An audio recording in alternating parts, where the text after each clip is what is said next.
बिस्मिल्लाहिर्रहमानिर्रहीम अस्सलाम वालेकुम नाज़रीन भैनों ते भराओ अज असीं बना रहे हैं आलू बुखारे चटनी ते बहुत ही ज़बरदस्त बहुत ही मज़ेदार है। तो तुसीं ट्राई करनी है तो इनू भजा भजा के नहीं देखना, सुकून नाल देखो, तुहानूं समझ भी लगेगी तो तुहानूं मज़ा भी आएगा। इनू ट्राई भी करना जी तो फिर सानूं कमेंट च भी दसना जी। आओ तुहानूं दसदे किस तरह बनी। ਇਹ जी पाइया मैं लिआंदा है आलू बुखारा, किसी पंसार की दुकान तो मिल जाएगा। तो लेना तुसीं इस तरह का ही है, साफ सुथरा।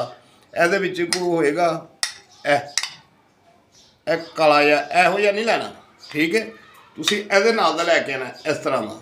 ਇਹ ਇੱਕ ਪਾਓ ਆ, ਇੱਕ ਪਾਓ ਦੀ ਰੈਸਪੀ ਹੈ ਤੇ ਤੁਹਾਨੂੰ ਦੱਸਦੇ ਹਾਂ ਕਿ ਕੀ ਕਰਨਾ ਹੈ। ਇਹ ਲਓ ਜੀ, ਇਹ ਇੱਕ ਪਾਓ ਸਾਡੇ ਕੋਲ ਆਲੂ ਬੁਖਾਰਾ ਹੈ ਤੇ ਹਾਫ ਲੀਟਰ ਅਸੀਂ ਪਾਣੀ ਇਹਦੇ ਪਾ ਰਹੇ ਹਾਂ, ਠੀਕ ਹੈ ਜੀ। ਹਾਫ ਲੀਟਰ ਪਾਣੀ ਹੈ। ਇਹਨੂੰ ਤੁਸੀਂ 3 ਤੋਂ 4 ਘੰਟੇ ਭਿਓ ਲਓਗੇ ਤਾਂ ਬਿਹਤਰ ਹੈ, ਨਹੀਂ ਤਾਂ ਕਮ ਸੇ ਕਮ 3 ਘੰਟੇ ਤੁਸੀਂ ਲਾਜ਼ਮੀ ਇਹਨੂੰ ਭਿਓਣਾ ਹੈ। ਤੇ ਚਮਚ ਦੀ ਮਦਦ ਨਾਲ ਤੁਸੀਂ ਇੰਝ ਵੱਖੋ ਵੱਖ ਕਰ ਲੈਣਾ, ਠੀਕ ਹੈ। ਹੁਣ ਤੁਹਾਨੂੰ ਦੁਬਾਰਾ ਮਿਲਦੇ ਹਾਂ ਜਦੋਂ ਇਹ ਬਿਲਕੁਲ ਰੈਡੀ ਹੋ ਜਾਏਗਾ, ਓਕੇ ਹੋ ਜਾਏਗਾ। ਆਲੂ ਬੁਖਾਰਾ ਅਸੀਂ ਭਿਓ ਦਿੱਤਾ ਹੈ 3 ਘੰਟੇ ਵਾਸਤੇ। ਉਸ ਤੋਂ ਬਾਅਦ ਤੁਸੀਂ ਇਹ 20-22 ਬਦਾਮ ਲੈ ਲਓ, ਜਾਂ ਜਿੰਨੇ ਵੀ ਮਤਲਬ ਤੁਸੀਂ ਜ਼ਿਆਦਾ ਇਸਤੇਮਾਲ ਕਰਨੇ। ਅਸੀਂ 20 ਬਦਾਮ ਪਾ ਰਹੇ ਹਾਂ, ਠੀਕ ਹੈ ਜੀ। ਇਹਨਾਂ ਨੂੰ ਵੀ ਭਿਓ ਦਿੰਦੇ ਹਾਂ ਤਾਂ ਕਿ ਇਹ ਵੀ ਉਨੀ ਦਿਨ ਅਲੱਗ ਅਲੱਗ ਆਸਾਨੀ ਨਾਲ ਹੋ ਜਾਣ। ਲੋ ਜੀ ਬਿਸਮਿਲ੍ਲਾ, ਮਾਸ਼ਾਅੱਲਾ। ਦੇਖੋ ਜੀ ਇਹ 3 ਘੰਟੇ ਹੋ ਗਏ ਨੇ, ਇਹ ਦੇਖੋ ਫੁੱਲ ਗਿਆ, ਠੀਕ ਹੈ ਜੀ। ਇਹੋ ਹੀ ਪਾਣੀ ਸਾਡਾ ਰਹੇਗਾ, ਇਹੋ ਹੀ ਆਲੂ ਬੁਖਾਰਾ ਰਹੇਗਾ। ਇਹ ਅਸੀਂ ਹੁਣ ਕੜਾਹੀ 'ਚ ਸ਼ਾਮਲ ਕਰਨੇ। ਦੇਖੋ ਜੀ ਇਹ ਸਾਰਾ ਹੁਣ ਕੜਾਹੀ 'ਚ ਅਸੀਂ ਪਾ ਦਿੱਤਾ, ਠੀਕ ਹੈ। ਪਾਣੀ ਹੈ ਜੀ ਸਾਡਾ। ਇਹਨੂੰ ਹਲਕੀ ਜਿਹੀ ਆਂਚ 'ਤੇ ਰੱਖਣਾ ਤਾਂ ਕਿ ਇਹਨੂੰ ਜ਼ਿਆਦਾ ਤੇਜ਼ ਨਹੀਂ ਕਰਨਾ। ਤੇ ਜਿੰਨੀ ਦੇਰ ਉਹ ਬੋਇਲ ਨਹੀਂ ਨਾ ਹੁੰਦਾ, ਇਹਨੂੰ ਉਬਾਲਾ ਆਏਗਾ ਤਾਂ ਫਿਰ ਤੁਹਾਨੂੰ ਮਿਲਦੇ ਆ ਅੱਗੇ ਕੀ ਇਹਦਾ ਪ੍ਰੋਸੀਜਰ ਕਰਨਾ ਤੇ ਕਿਸ ਤਰ੍ਹਾਂ ਬਣਾਉਣਾ ਤੇ ਕੀ ਕਰਨਾ। ਆਲੂ ਬੁਖਾਰਾ ਜਿੰਨੀ ਦੇਰ ਤੱਕ ਬੋਇਲ ਹੋ ਰਿਹਾ ਸੀ, ਇਹ ਥੋੜ੍ਹੀਆਂ ਇਲਾਚੀਆਂ ਨੇ ਤੇ ਇਹ ਥੋੜ੍ਹਾ ਜਿਹਾ ਕਾਲਾ ਮਿਰਚ ਸਾਬਤ, ਇਹਨੂੰ ਪੀਸਣਾ, ਗ੍ਰਾਈਂਡ ਕਰ ਲਓ ਜਾਂ ਇਹਨੂੰ ਕੁੰਡੀ ਡੰਡੇ ਨਾਲ ਕੁੱਟੋ। ਅਸੀਂ ਗ੍ਰਾਈਂਡ ਕਰਾਂਗੇ। ਇਲਾਚੀਆਂ ਤੇ ਕਾਲੀ ਮਿਰਚ ਗ੍ਰਾਈਂਡ ਕਰ ਰਹੇ ਹਾਂ। ਮਾਸ਼ਾਅੱਲਾ ਅਸੀਂ ਇਹ ਗ੍ਰਾਈਂਡ ਕਰ ਲਿਆ। ਇਸ ਤਰ੍ਹਾਂ ਦਰਦਰਾ ਜਿਹਾ ਰੱਖਣਾ ਇਹਨੂੰ, ਠੀਕ ਹੈ। ਜ਼ਿਆਦਾ ਬਰੀਕ ਨਹੀਂ ਕਰਨਾ। और माशाल्लाह बॉयल आ गया। ਇਹਨੂੰ ਅਸੀਂ ਹੁਣ ਚੈੱਕ ਕਰਨਾ, ज़्यादा नहीं मतलब चम्मच मारना ताकि ख़राब ना हो जाए, टुट ना जाए, ठीक है जी। ਇੱਥੇ ਅਸੀਂ ਆਣ ਕੇ ਹੁਣ ਕਾਲੀ ਮਿਰਚ ਤੇ ਸਬਜ਼ ਇਲਾਚੀ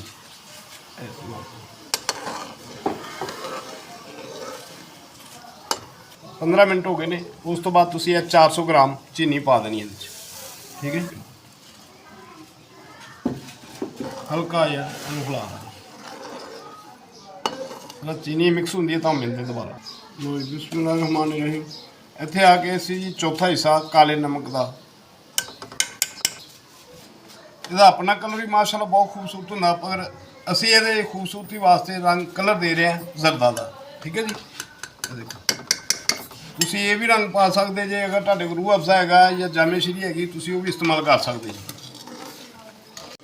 कलर बहुत अच्छा हो गया है। तुसी कोई भी कलर जो तुहानूं पसंद है, अगर तुसी घर इस्तेमाल कर रहे जे कोई पार्टी शार्टी देनी तो तुसी जिहड़ी चीज़ पाना चाहो पा सकते, नहीं पाना कलर तो ना पाओ, ठीक है। इस तो बाद साडा जाएगा बदाम। 20 बदाम से जिन्होंने असी सिंगल कर लिया, सेंटर चो 2 किया, ठीक है जी। तो इनू असी ज़्यादा गाढ़ा नहीं करना, ना ज़्यादा चम्मच हिलाना, गाढ़ा भी ज़्यादा नहीं करना, ठीक है। हल्की हल्की आंच पे पकाना है। माशाल्लाह 15 ਤੋਂ 20 ਮਿੰਟ ਹੋ ਗਏ ਨੇ ਤੇ ਹਲਕੀ ਹਲਕੀ ਪਕਾਈ ਹੋ ਰਹੀ ਹੈ। ਇਸ ਤੋਂ ਬਾਅਦ ਅਸੀਂ ਬਦਾਮ ਤੇ ਪਾਏ ਨੇ, ਉਸ ਤੋਂ ਬਾਅਦ ਅਸੀਂ ਇਹ ਚਾਰੇ ਮਗਜ਼ ਵੀ ਇਹਦੇ ਇਸਤੇਮਾਲ ਮਾਸ਼ਾਅੱਲਾ ਜ਼ਾਇਕੇ ਲਈ, ਖੂਬਸੂਰਤੀ ਲਈ। ਦੇਖੋ ਮਾਸ਼ਾਅੱਲਾ ਬਹੁਤ ਬਿਹਤਰੀਨ ਹੋ ਗਿਆ। ਵੀਡੀਓ ਨੂੰ ਐਂਡ ਤੱਕ ਦੇਖਣਾ, ਠੀਕ ਹੈ ਜੀ, ਫਿਰ ਹੀ ਤੁਹਾਨੂੰ ਹਰ ਚੀਜ਼ ਦਾ ਪਤਾ ਚੱਲੇਗਾ। ਤੇ ਇਹਨੂੰ ਬਣਾ ਕੇ ਟਰਾਈ ਕਰਨਾ, ਬਹੁਤ ਮਜ਼ਾ ਆਏਗਾ। ਮਾਸ਼ਾਅੱਲਾ ਫਾਈਨਲ ਤੇ ਹੋ ਗਿਆ। ਸਿਰਫ ਇਹ 2-3 ਮਿੰਟ ਤੇ ਉਤਾਰ ਕੇ ਤੁਹਾਨੂੰ ਡਿਸ਼ ਆਊਟ ਕਰਕੇ ਦਿਖਾਣੇ, ਠੀਕ ਹੈ ਜੀ। ਦੇਖੋ ਮਾਸ਼ਾਅੱਲਾ ਮਾਸ਼ਾਅੱਲਾ ਮਾਸ਼ਾਅੱਲਾ ਬਹੁਤ ਅੱਛੀ ਖੁਸ਼ਬੂ ਆ ਰਹੀ ਹੈ ਤੇ ਆਲੂ ਬੁਖਾਰੇ ਚਟਨੀ ਤਿਆਰ ਹੋ ਗਈ। ਹੁਣ ਡਿਸ਼ ਆਊਟ ਕਰਨੇ ਤੁਹਾਨੂੰ ਦਿਖਾਣੇ। ਦੇਖੋ ਜ਼ਰਾ ਮਾਸ਼ਾਅੱਲਾ ਕੈਸੀ ਲੁੱਕ ਆਈ।